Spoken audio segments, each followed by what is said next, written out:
Invincible and Man of Steel tell very similar stories, but one of these is a real superhuman drama with actual human consequences, and the other feels like a cartoon. And we're going to break down one similar scene that shows why one is like this. Dear God, it's beautiful. And the other is like this. Two can play at that game. Welcome back to ScreenCrush, I'm Ryan Airy, and in a little bit we are going to look back at the climax of Man of Steel and Invincible Season 1, because these moments are the greatest tests for our main characters, and they reveal what they think about humanity and their own identity. Now before we dive into that scene though, we want to talk about why these stories are both so similar. Each story is about a dark-haired superhuman with ties to an alien world who is masquerading on Earth as a human being. Their alien world was far more advanced than Earth's civilization, but both worlds have either collapsed or are in a state of decay, as we find out about Viltrum in later seasons of Invincible. The stories detail the hero's adolescence and how he struggles to use his powers when they begin to develop. He also has to juggle the life of an ordinary boy with his godlike abilities. Later, when he does become a superhero, he struggles with the best way to use those abilities to help the world. We see him adopt a superhero identity and struggle to fight other superpowered beings. He has a love interest who figures out his secret identity, and he is taken in by government authorities who want to work with him but do not fully trust him. He gets guidance from his alien father who explains his abilities, his heritage, and how he can use his abilities to help or hurt humanity. He also has a human parent who offers him guidance that is opposed to the alien parent. Jor-El and Omni-Man encourage Mark to interfere with humanity, while John Kent and Debbie are more concerned that the hero is happy and lives a balanced life. The heroes face a reckoning when someone from their alien planet reveals that they want to colonize the Earth by killing billions of people. In the climax of the story, the hero is given a choice between preserving the heritage of his old world and protecting his adopted home of Earth. In both cases, he chooses Earth. However, in Man of Steel, Clark hesitates and he's not sure if the people of Earth even deserve his help. Zod can't be trusted. The problem is, I'm not sure if the people of Earth can be either.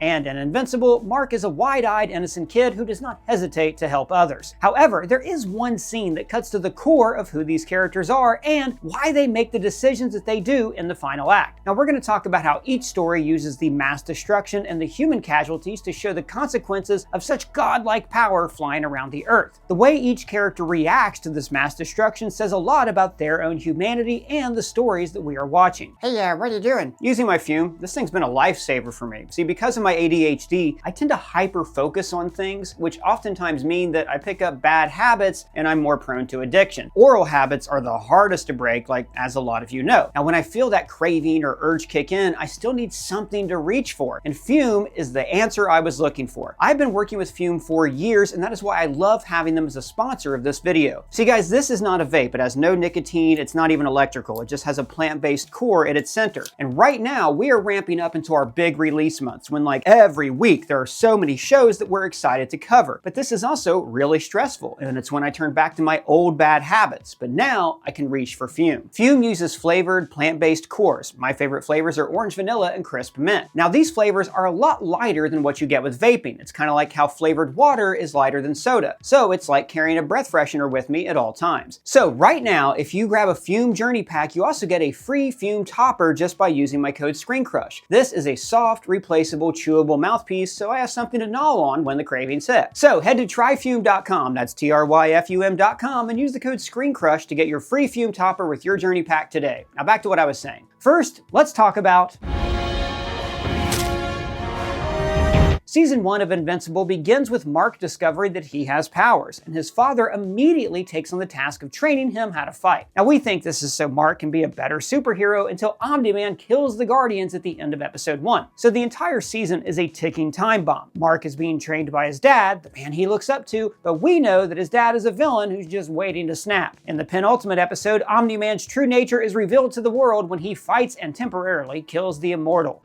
We need to talk. And in the finale, half of the episode's 50-minute runtime is dedicated to Mark and his dad's conversation and fight. Now, the title of the show is deeply ironic because it has a double meaning. Mark is invincible, but this means that he is also fundamentally different from everyone else in the world. Everyone else will decay and die, and he will essentially live forever. So his power, his invincibility, should actually sever his connection to the human race. And this final fight shows the bloody consequences of his invincibility. Now, even though the show is animated, the violence is always depicted depicted realistically. Like if superhumans really did walk among us, it would be horrifying to see what they could do to a human body. This is a world of aliens and magics and mutants and clones and robots where every episode features people being ripped apart, maimed, or smashed into a puddle of guts. The animation looks like a Saturday morning cartoon, so that creates a contrast. Mark, at the start of the series, thinks that this is a fun, colorful world of superheroes, but he slowly realizes that the human race is actually just made out of skin and feet. We're all just bags of meat waiting to explode. And the fragility of the human body is one of the reasons that Omni-Man believes that he and the other Viltrumites are superior to the people of this world. They think they owe it to the human race to rule over them. See, his fight with Mark is not just a violent bash him up. It's about Omni-Man trying to convince his son that he is better than the entire human race. Now at first, Omni-Man doesn't even want to fight his son. He just wants to talk to him so he'll understand. He tells him that he's going to live for thousands of years and still be in his 20s. Everyone you know and love will be gone before you even look 30. And then he tries to reason with him, telling him that they can actually help these inferior people. But we can help them. We can stop wars, eliminate hunger, give them medical technology centuries ahead of what they have now. Mark resists, and Omni-Man attacks him out of duty. So be it. But this fight is not about Omni-Man trying to kill Mark. He's way more powerful and probably could have killed him almost immediately. Omni-Man instead uses violence to show Mark how weak the human race is. He creates mass casualties just to prove a point. After Mark gives everything he has to save one pilot, Omni-Man carelessly snuffs out his life. So much effort. For what? And this leads into the brutal sequence where Omni-Man attacks Chicago, first by toppling a building. Now, this is animation. They could have easily shown half the skyscrapers in Chi-Town getting knocked over, but instead they focus on one skyscraper and one family, a mom and her daughter. This is a human being that Mark can look directly in the eye. He's put in a classic superhero dilemma: stop the whole building from falling or save one life. But it turns out he's weak to do either. In the rubble below, Mark realizes he's been holding on to a severed arm. So this, in a way, proves Omni-Man's point. The human race is so fragile that it's pointless to try to stop them. This is followed by the most violent sequence in the entire show, when Omni-Man holds Mark in front of a speeding train and forces him to watch people be torn apart. In a way, it's a dark callback to the train sequence in Spider-Man 2. We're used to seeing heroes in this situation save people, but there's nothing Mark can do in the face of this kind of power and the fragility of the human body. But most importantly, this is not just a philosophical battle about the value of human life. The fight, at its core, is about a father and a son. Mark believes that his father is a good man. I see you almost die to protect them. You were happy here. But Nolan replies, My time here has been a speck in the span of my life. You don't know me. And as the fight builds, Nolan stops caring about the casualties and he focuses on his son. He is trying to teach his boy an important lesson, the most important lesson of his life. I was wrong to raise you as a human. And then he decides to show Mark how they raise their kids on Viltrum. Well, your true education begins now. So the fight ends on a mountainside, which is appropriate for two godlike beings to duke it out on the peak of a mountain, as Nolan tells Mark that he now sees him as just another useless human being. I can always start again. Make another kid. Now this entire fight touches on a primal fear that many children have. Our parents are supposed to love and protect us, but what if our parents hurt us instead? What if they abandoned us or hurt our families? Mark isn't just being battered physically in this scene, his entire worldview is being deconstructed. He thought that he was growing up to be a man like his father, and after this fight, he is worried that he could grow up to be a man like his father. Now the fight culminates when Mark is near death and no one remembers when his son was in Little League. Now in the flashback, he's disinterested. This is a waste of everyone's time. There's so much more I could be doing right now. But Debbie explains to him the value of their humanity through the child they created. But our children remind us of the joys in life. It brings us back, shows us what life is all about. So Omni-Man spares his son because he loves him, but if Mark hadn't hit a home run in that game, he definitely would have killed him right here. Now all of this is important because everything that happens afterwards in the show hinges on this fight. But the fight is not the most crucial scene in the series. See, in later seasons we learned that in nearly every other parallel universe, Mark says yes to his dad and they conquer Earth together. You all feel like we're the bad guys because my dad and I took over your planet. But you're going to be part of the Viltrum Empire now. This Mark, the one who chose Earth, is an anomaly. So why did this one choose his adopted planet? Well, it's because of this moment. I do love your mother, but she's more like a a pet to me. As soon as Nolan insults Mark's mom, Mark is out and he will never join him. And this scene from episode 1 explains why. When Mark gets his powers, he spends all of his free time training with his dad. This is like a tribal rite of passage. He goes from being his mother's son to his father's son, like she says. It used to be you and me. Now it's you and him. Now, when Mark is up late practicing landings, his mother tries to discipline him. Honey, it's the middle of the night. I have work tomorrow, you have school. Get inside right now. And then Mark responds like a teenage boy testing his limits. Make me. And then she gives him the perfect response. Does that make you feel strong? So the lesson here is simple. Mark can actually do whatever he wants. He's 18, he has superpowers, he could conquer the planet if he wanted to. But his mom shows him that power is not the ultimate goal. He should be focused on how he's going to use that power. What kind of man does he want to be? Does he want to be a bully who mistreats his mother or mistreats other humans just because he can? Or does he want to be a kind person who thinks of others before himself? So then, flash forward to this moment. She's more like a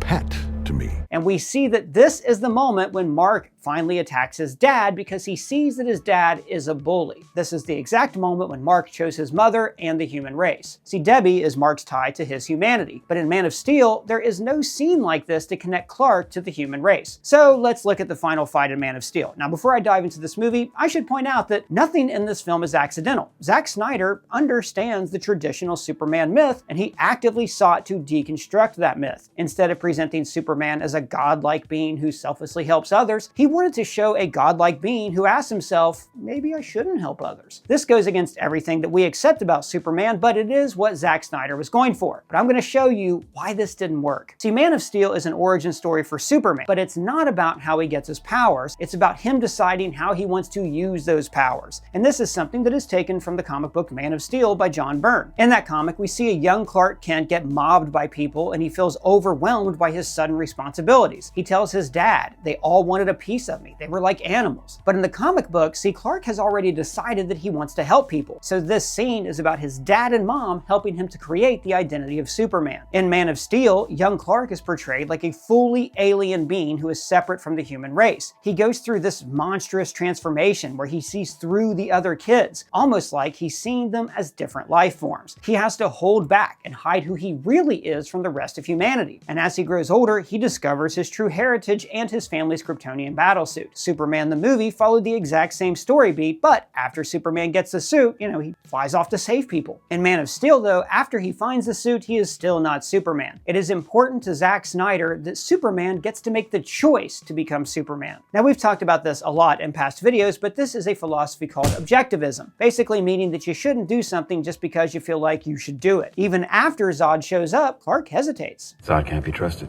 I'm not sure if the people of Earth can be either. To be clear, guys, in context, the human race is facing destruction, and Clark is worried that they'll be mean to him if he reveals himself. But he decides to make this choice, to sacrifice his own happiness to save others, and reveals himself to Zod. Turns out that Zod is a genetic purist who wants to terraform and colonize Earth by using 2 world engines that will kill every human being. One of the engines is above Antarctica, and the other is above Metropolis. So let's look at this sequence and pay particular attention to the casualties or lack of casualties in this scene. Now, when the death ray is attacking, we do see people running from the blast. But then our focus is quickly shifted to just the Daily Planet staff. There's a few shots of people running away, and then one Planet staffer freezes in place until Perry White heroically saves her by awkwardly running on a treadmill in front of a green screen. It sucks. It's all really generic. These don't feel like people, they feel like background extras. There is no real terror here. It's just background action so we know, oh, big boomy chaos happening. Now, after Superman destroys the world engine, Perry pulls his coworker from the rubble, and she's fine, not a scratch on her. And I keep saying coworker or Daily Planet staffer because I don't know who this person is. In any other movie, she might have had a bigger role to play or a personal connection to the hero or Lois so we could care about her. But here, she's just used to show Perry helping someone else.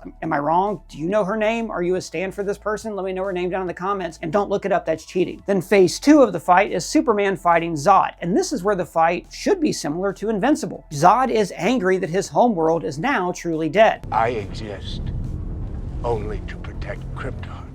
That is the sole purpose. for which I was born. He wants to kill Kal-El and every other human being that he can find. He wants to hurt Clark to make him suffer. This is setting the stage for a fight where the innocents of Metropolis are truly under threat. A fight where Clark can prove that, as Superman, he is here to protect humanity. So, when Lois falls out of a ship, Clark saves her, and then he saves no one else until the end of the fight. He does, however, make out with her while standing on the ashes of the dead.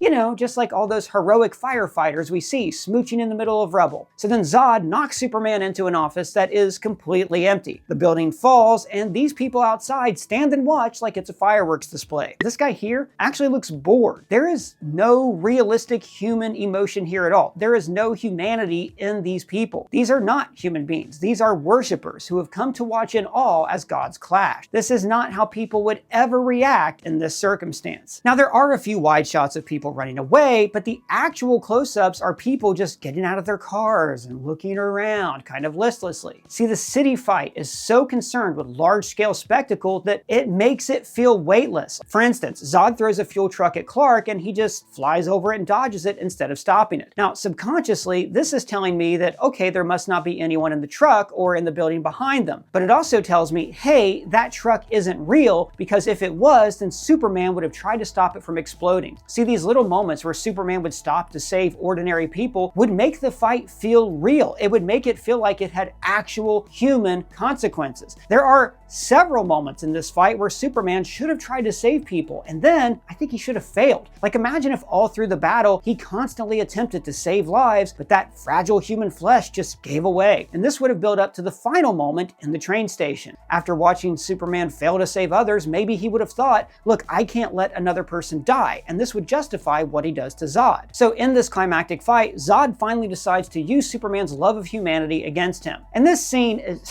just ridiculous, man. This family is pinned against a wall, Zod's heat vision approaching them like the steamroller in Austin Powers. And then, rather than like take this route and run toward the camera, they're just pinned down. So Henry Cavill is forced to snap Zod's neck. Now, I've talked about this at length for everyone who says, oh no, look, he had no choice, blah, blah, blah. Look, this is not a documentary. Snyder wanted Superman to kill in this moment, and he did a really bad job staging this action. It does not look like Superman had no other choice. But the thing is, this version of Superman does not have a no-kill rule. In fact, he opens the next movie murdering a guy. So why is he upset when he kills Zod? It's because he just was forced to kill his last link to Krypton. He is upset because he just lost part of himself. This fight is all about him and his feelings. It is about being the right kind of God to the people of Earth. So if this fight is not about saving people's lives, if it's just a clash of ideologies, then what's the point? Like, the final fight in Invincible has one singular focus: humanity. Nolan exposes Mark to the fragility of human life before he remembers that this fragility is what makes human life special.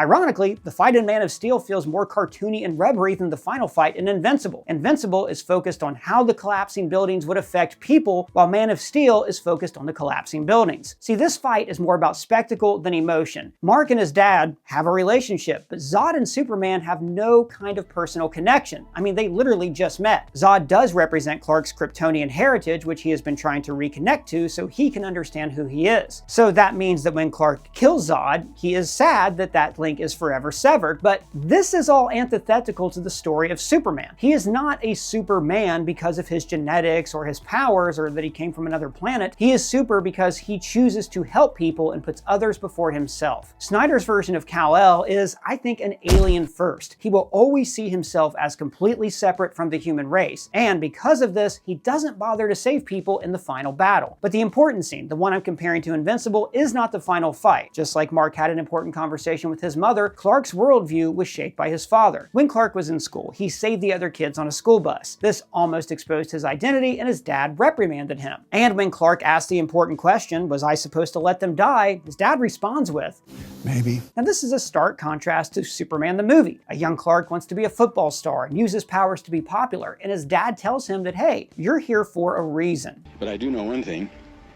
It's not to score touchdowns. But even more important, there's a scene that occurs when Clark is a young man that is very similar to Mark's conversation with Debbie. Like I mentioned earlier, after Kal-El gets his battle suit, he does not immediately run off and start saving lives. Instead, he goes to his father's grave and he keeps his identity a secret. And this is when we flash back to the reason he has not embraced humanity. He remembers the last day of his father's life. It begins with Clark in the car, saying, "I just want to do something useful with my life." And Jonathan Kent, far from the New Deal idealist in the original lore, takes this statement as a personal attack. So farming, feeding people, that's not useful. And Clark makes a point to reiterate that he is not a human being. And he says that Jonathan is not his family and, "You're just some guy who found me in a field." And this is the exact same beat as Mark's scene with Debbie. In both cases, the hero is driving a wedge between himself and his family by acknowledging that his powers are making him different. And then the Kents run afoul of a giant out-of-nowhere tornado, and Jonathan insists on running back to the car to get the family dog, which actually makes sense. He wants the superpowered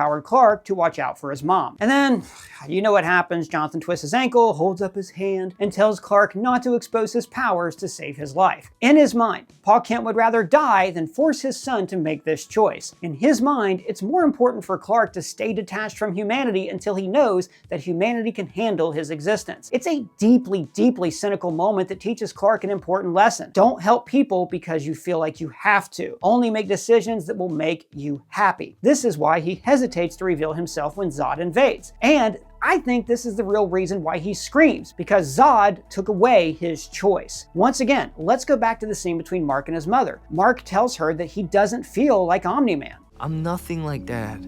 And just like in Man of Steel, the parent tries to assure her son that he does not have to live up to other people's standards. You don't have to be the greatest Omni-Man ever. You just have to be the greatest you. And he ends by assuring her that she is important to him even without powers. I love my boring, powerless, everyday run-of-the-mill mom. The scene with Mark and his mother was about Mark staying connected to his humanity after realizing he has superpowers. But Pa Kent's death is about reaffirming that Kal-El needs to stay distant from the human race. The final fight in Invincible is Mark's reckoning with his inner humanity, and the fight in Man of Steel is about Clark reckoning with his godhood. Mark is asking himself, what kind of man will I be? While Clark is asking, what kind of god should I be? One story is about faith in humanity, and the other is about faith in yourself. In other words, Mark's ending is about others, and Clark's ending is about him. But guys, that's just my thoughts on Invincible and Man of Steel. Am I wrong? Let me know in the comments below, or find me on our free-to-join Discord server, and if it's your first time here, please subscribe, smash that bell for alerts. For ScreenCrush, I'm Ryan Airy.